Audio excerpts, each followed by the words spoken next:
Dr. Wong, plastic surgeon from Taiwan, has just finished training course in hair transplantation with me. I have trained a couple hundred doctors from all around the world, but Dr. Wong will be very special and really memorable for me for several reasons. First, he showed strong determination to go through my course. Initially, he was planning to come to Georgia, but Georgia doesn't recognize Taiwan and it was impossible.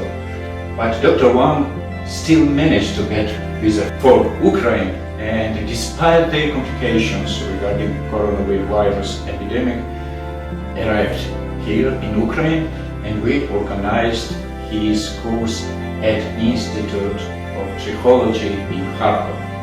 Second, doctor is a very hardworking and talented person, and for me is most important that he's surgeon. He has good surgical skills and his technique, his FUT technique is really perfect.